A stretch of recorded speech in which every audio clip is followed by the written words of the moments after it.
Bien, seguimos con la tercera parte de aspectos bioéticos, en este caso aplicados según el diseño de investigación que ustedes tengan. Así que en este caso ustedes se van a centrar en su diseño de investigación. Por ejemplo, si tienen historias clínicas, fíjense de que sí deberían pasar o radiografías archivadas por el Comité de Bioética. El consentimiento informado, la decisión si está justificada, eso ya lo vimos. Las razones por las que estaría justificada la vimos en la clase anterior. Eh, Todos, absolutamente todos van a tener que tener datos de la información y el marco principal. Aquí vamos a tener, ustedes podrán revisar en qué casos ustedes deberán, qué tipo de párrafo. En el caso del Helsinki, esto hace referencia a los párrafos que ustedes deben consultar, y en los casos de las guías, el número de guía, por ejemplo, que ustedes deben consultar para cada uno de los casos. En las encuestas con datos identificables, fíjense que del comité, para no decir de cada uno, casi todas van a tener, todas, porque las encuestas anónimas también deben pasar, por más allá de que sea recomendadas, deben pasar por el comité, pero vamos a detenernos en el consentimiento informado. Las encuestas con datos identificables sí deben tener consentimiento informado, las encuestas anónimas no debe haber, porque es anónima. Solo una nota de que la persona desea participar en la encuesta, pero es anónima, no debe dejar ni firma, ni nombre, ni cédula, ni absolutamente nada. En banco de dientes extraídos, son escenarios particulares que hay que ver, aquellos donde tomo de un archivo o yo voy a generar ese banco de dientes. Eso va a depender del caso en lo que respecta al consentimiento informado. En los ensayos clínicos es obligatorio, en los estudios observacionales también es obligatorio, tanto en niños como en adultos. En niños además debe haber el asentimiento según la edad. Y en el reporte de casos y serie de casos, si es prospectivos, sí, se necesita consentimiento informado. Y si son retrospectivos, si son casos ya hechos, se debería buscar al paciente para que él consienta de que se haga un estudio, una publicación de ese caso. Vamos con los ensayos clínicos aleatorizados, ¿sí? Requiere un registro previo obligatorio, eso ya lo hablamos, en unas páginas que ustedes pueden encontrar en los archivos que les voy a enviar a cada uno de forma bien detallada, según el diseño que ustedes tengan, ¿sí? Debe haber aleatorización y cegamiento. Los estudios pueden ser ciego, doble ciego, triple ciego. Eso lo debieron haber visto en clase de tipos de diseño de investigación.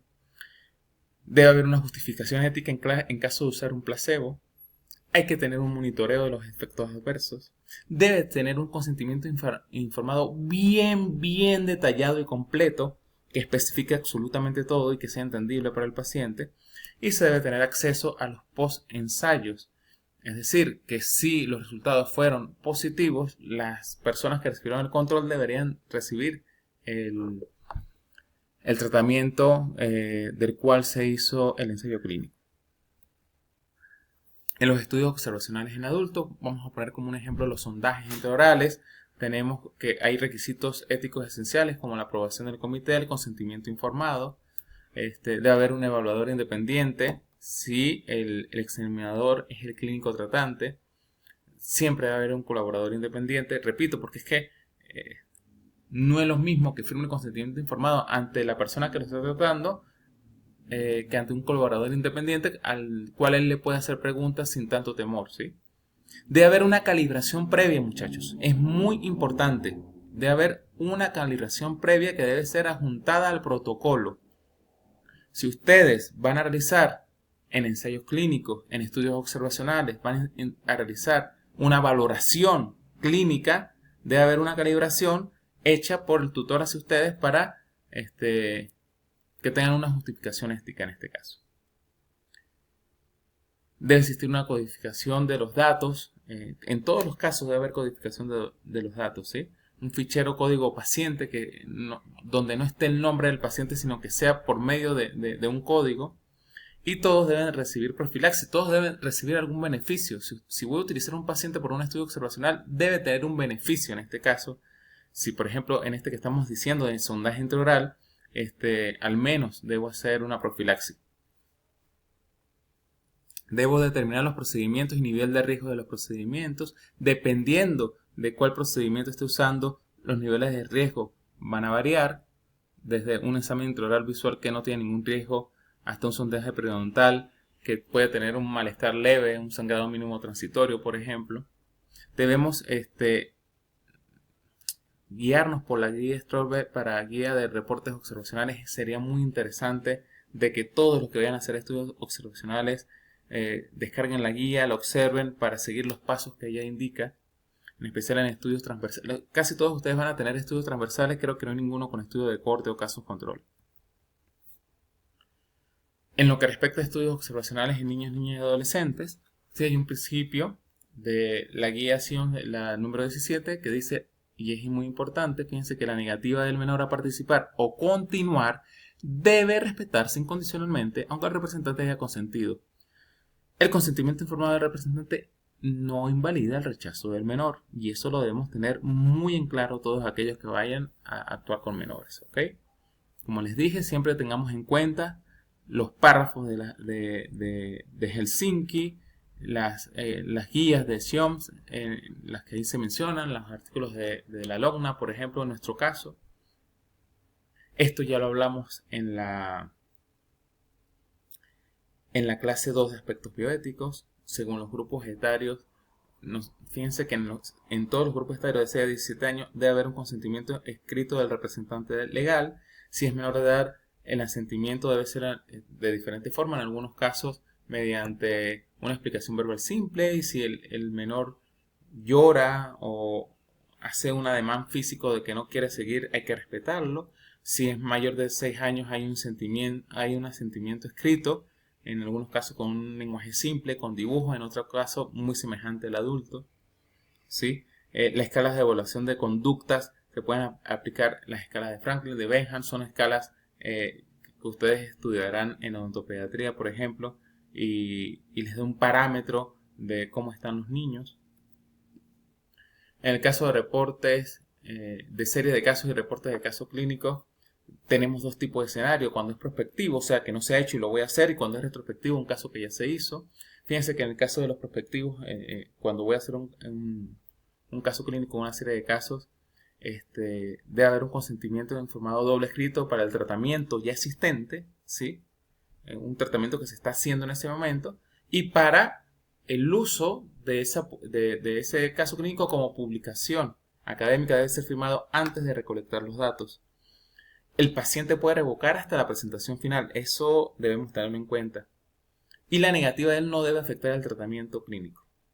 Mientras que en lo retrospectivo el caso fue atendido en el pasado, se intenta contactar al paciente, y si es imposible de localizarlo, se debe hacer una justificación escrita al comité, y la desidentificación absoluta del paciente. No se debe conocer absolutamente nada del paciente o dar ningún dato que pueda dar con el paciente o puede inferir de que es ese paciente el que se está reportando en el caso clínico o en los casos de las series de casos. En la fotografía de rostro debe haber un consentimiento específico para las imágenes. Las intraorales deben ser sin rostro, deben haber ciertas condiciones en estos casos que hay que aplicar. Fíjense que aquí podemos utilizar esta guía, que es muy importante para los casos clínicos y las series de casos, la CAR Guidelines, que tiene 13 ítems, y esos los deberíamos seguir para los reportes de casos y series de casos.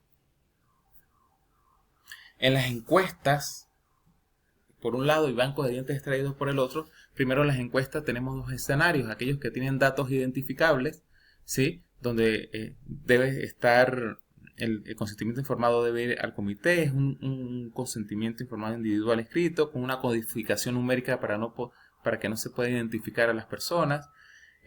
Sin datos identificables, las anónimas, no se debe firmar nada, no hay que indicar nada al comité de bioética porque es anónima. Se debe cumplir con todos los criterios para que sea anónima. No debe haber ninguna forma de que se pueda identificar al individuo, ¿sí?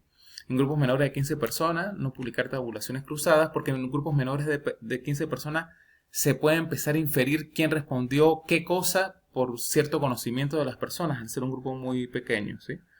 Fíjense que Google Form no es un anónimo por defecto. Hay que aprender a desactivar ciertas características de esa aplicación, pero hay alternativas como Lead Survey, por ejemplo, que se recomiendan usarlas en estos casos de encuestas anónimas. En banco de dientes extraídos, si no hay un consentimiento informado previo y está archivado, hay ciertas decisiones para estos casos, ¿sí? Cuando hay 6 condiciones que se presenten de forma simultánea, como consentimiento informado impracticable, que tenga valor científico, el riesgo sea mínimo, la desidentificación esté completa, que no se use para uso comercial y que tenga el aval del comité.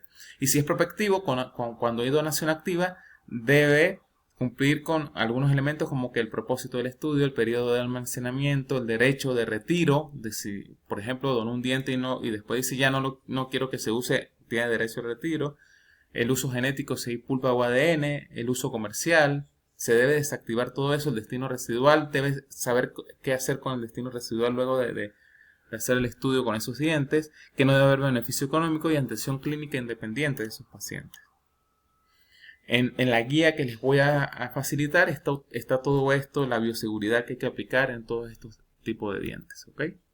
En historias clínicas y radiografías, que es de uso secundario retrospectivo, hay 3 condiciones para la escisión del consentimiento informado: cuando los pacientes no se pueden localizar, cuando hay un valor importante que contribuye al diagnóstico o epidemiológico de la población, en este caso nuestro particular de la fóbula, pero puede ser de cualquier tipo de población, cuando los datos fueron ya desidentificados antes del análisis. Si tenemos la historia clínica y la radiografía con datos identificables, debemos desidentificar esos datos obligatorios. Debemos eliminar nombre, apellido, cédula, teléfono, correo, dirección, nombre del profesional tratante, sustituir el número de historia por un código alfanumérico, por ejemplo. Todas estas cosas las tenemos que hacer. Lo mismo sucede con las radiografías digitales o con las radiografías convencionales, ¿sí? Debemos desidentificarlas. Hay software gratuito de anonimización que tal vez lo podemos usar. Y por último, aquí tenemos la guía práctica, una lista de chequeo según el tipo de estudio que ustedes tengan, ¿sí? Debemos saber cuándo hay que solicitar la carta al comité. Fíjense, carta de solicitud al comité, en qué casos lo vamos a solicitar, qué marco ético debemos citar según los casos. El consentimiento informado, fíjense que en casi todos los casos debe ir en todos los casos. El consentimiento informado en todos los casos debería existir. Hay casos excepcionales como la serie de casos y los casos clínicos, que son aparte y ya los vimos. Las encuestas depende si son anónimas o no. Entonces aquí tienen esta clase en su totalidad. Se las voy a pasar también como PDF para que la puedan ver más allá de esta que están escuchando ustedes. ¿Qué guías se van a usar? Es muy importante la guía según el diseño de estudio. Eso es muy importante. Y bueno, muchachos, aquí lo importante es, según cada uno de los diseños que ustedes tienen, me lo van a informar y yo les voy a pasar las guías para que ustedes puedan realizar sus aspectos bioéticos dependiendo del diseño de investigación. Aquí no profundicé en cada uno porque si no, no terminamos nunca. Fue un repaso muy ligero de cada uno de los diseños, pero sus diseños tienen que leerse muy bien esas guías, hay que ser muy precavido, hay que saber qué se va a poner en los aspectos bioéticos según la condición de cada quien, analizar lo que dicen las guías respecto a lo que ustedes van a hacer, saber cómo escribirlo, saber cómo escribir la carta al comité. Todo eso está en las guías que les voy a facilitar. Entonces se ponen en contacto conmigo. Necesito que vean, pues esto lo estoy diciendo al final porque necesito que vean la clase, y una vez que vean la clase y ustedes digan, bueno, mi caso es me escriben y yo les facilito la guía para cada caso en particular. Un gran abrazo a todos.